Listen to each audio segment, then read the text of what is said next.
Hey all, this is David Ducker coming back at you, and this is going to be a video response to Game Foo 70 and his video, how to encourage players in their role-playing and descriptions without being a bully. The second part is very apt and important for me because I'm a bully. I tend to speak very harshly. I'm very type A personality. I'm full of testosterone, so I need to take pains and care not to be a bully in person. On the internet, I don't care because I'll never meet you. I'll never game with you. So I'm just going to speak the truth, and that's what you're going to get. In person, you have to be a little nicer to make sure people come back to the game. This is a video I've been thinking about doing for a long time. I couldn't quite formulate in my head exactly how I wanted to say it.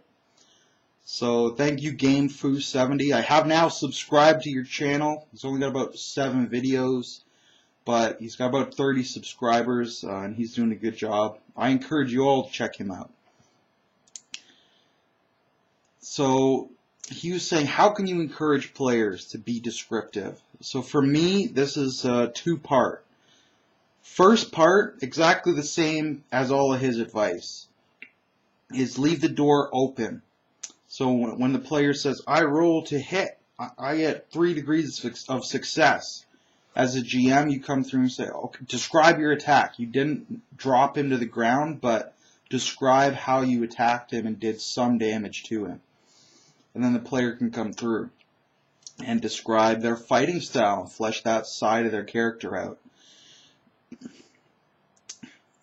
And conversely, same thing on the defense. If you say, okay, the bad guy with the axe, the bad man from Hawkland comes through and swings his axe. He does damage to you. Describe how he hits you, how your defense fails. And then the player can describe the bad side of their fighting style, the weaknesses. You know, my girl Megan has developed a great fighting style for her character. She's a rapier and a buckler.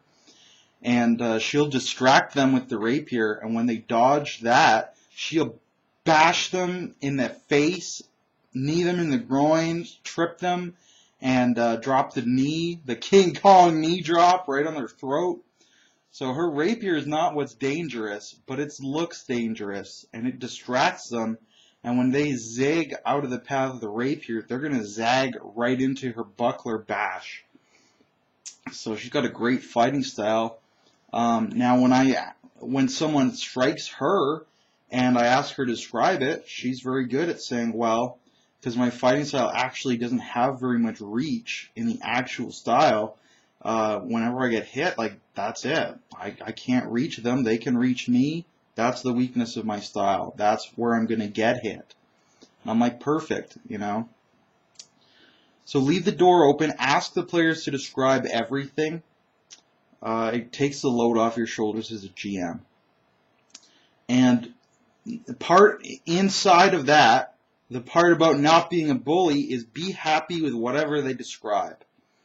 So if I say, okay, describe your attack, and James comes through and is like, I swing my sword, and it strikes them.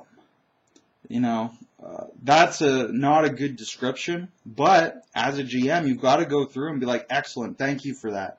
And be sincere, because you don't want to, like Game Foo said, you don't want to come through and stifle their creativity and make them feel judged. That's not cool. So leave the door open. Be happy even if they start to walk through it. So that's all part 1. Very much the same advice he gave.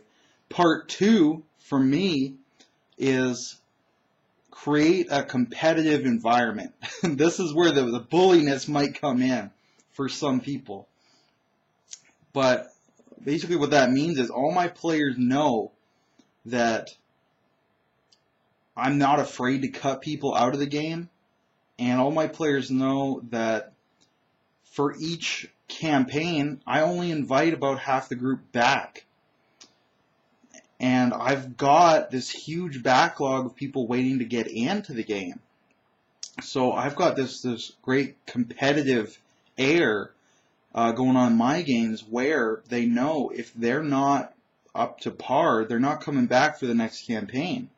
My top 3 players stay, the bottom 3 go, and I bring 3 new people in. And because I'm a very strong GM, they want to be in my game. They don't want to be cut, so they're going to be pushing to improve and get better. So that door is open there for them. But it's not me bullying them and reminding them of this. That's just the way it is. It's known. It's a known fact that I want the A game, that I'm a strong GM, and I'm going to keep strong players, and the weaker players are going to go have to game with a weaker GM. That's just the law of the jungle around here. So by bringing that competition in and encouraging everyone in a positive way that they want to stay, so they're gonna bring their A game. That's how I also encourage the creativity. So I leave the door open, and I let them know there's other people who are gonna walk through that door if they don't. It's not something I remind them of all the time, but it's a known fact. When I started this game, current game, Return of the Runefangs, I had about let's say 10 applicants come in, and 10 people wanted into the game. So the 6 I ended up with, they know that 4 other people had to sit out because of them. So I had to make that choice. Who am I going to choose? The best players. That's who I'm going to choose. And so they get to be a part of this this excellent game, and game with other excellent players. But they have to work to make sure they're invited back next time, or that I recommend them to other GMs, because I know another 4 or 5 local GMs. I'm going to give recommendations out when this campaign is up, when this season is up. I'm going to go to my locals and be like, listen, I only keep 3 guys, so I had to cut James, for example. But James is really good. He would benefit your game. So you should really consider taking James in. I'm going to send that out to 5 different GMs. So James will have no trouble finding a new game. But if somebody comes in and they stink and they're terrible, I'm trying to think who I can pick on that won't murder me if I besmirch their name on the air. Mike Chartrand. Let's pick on Mike Chartrand. Mike Chartrand was in my game, and now he's not bad enough to cut, so I'll give him that. But at the end of my game, if he's looking for another game, first of all, I'm not going to give anybody a recommendation. I'm not going to help him. I'm not going to tell anybody that he's there looking for a game. And then second of all, if somebody calls me up, if James is running his Space Opera game, and James calls me up and he's like, hey, what do you think about Mike Chartrand? I'm going to tell him, brother, you can skip that player. You don't need that kind of hurt delivered into your game. So the local scene is competitive, and that encourages everyone to step up their own game, level up their role-playing. I was originally going to title this video, You Determine Your Own Level of Involvement. Just like Fight Club. So if you want to be the MVP and bring the Thunder, be the A player, and always have a game, you can do that. If you just want to show up and be a wallflower and not contribute and leech off other people's creativity, you can do that too. And I'm not going to cut you for that. So you'll get to tag along in a pretty strong game where I've vetted all the other players. But at the end of the season, when that game is over, I'm not going to help you, and I'm going to give an honest review and recommendation to all the other local GMs. So if you come in as a wallflower, you're fine for that game, but finding another game is going to suck for you, and especially coming back into my game, I mean, that's just going to be a really tough road to hoe, So You want to be the MVP? You can do it. You want to be a piece of trash? You can do that too. And I'm not going to yell at you and judge you during the session, because that's my first instinct, because I'm a bully.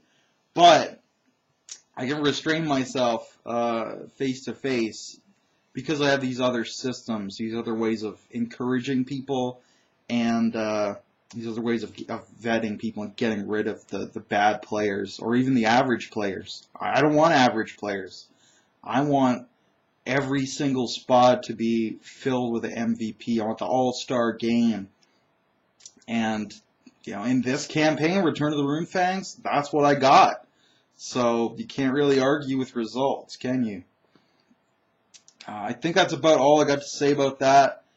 I'd love to hear some other people's opinions about encouraging players, because like I said, I'm very type A. I'm very bullying. I'm very confrontational. That doesn't work well for everyone. Like, I know some of my players, some people I've gamed with in the past. Let's pick Raven, for example. Really sweet, nice little girl. She doesn't respond well to my style of encouragement. She's very timid. She needs a more nurturing, kind of motherly presence, someone who can hold her hand and lead her on and encourage her in a different way. So I'd love to hear from people who have that skill set and that style, perhaps with some video responses, perhaps from Tim Harper, because he's definitely the most nurturing person I can think of in the YouTube RPG Brigade. I'd also love to hear, of course, as always, any comments below. If you think my style is trash, I'm doing it wrong, and I'm still being a bully, leave that comment. If you think it's a good idea, leave that comment. You know, one great thing about being confrontational is other people aren't afraid to confront you, because I'm not going to get offended by it. That would be pretty hypocritical of me. So feel free to confront me at all times. It's not something that I get mad about. That's just the way I talk. So if somebody talks to me in that manner, that's cool. That's my natural state of communication. I'm going to be signing off now. Thank you very much for the video, Game Foo, and I hope that you get lots of subscriptions as a result of this video response.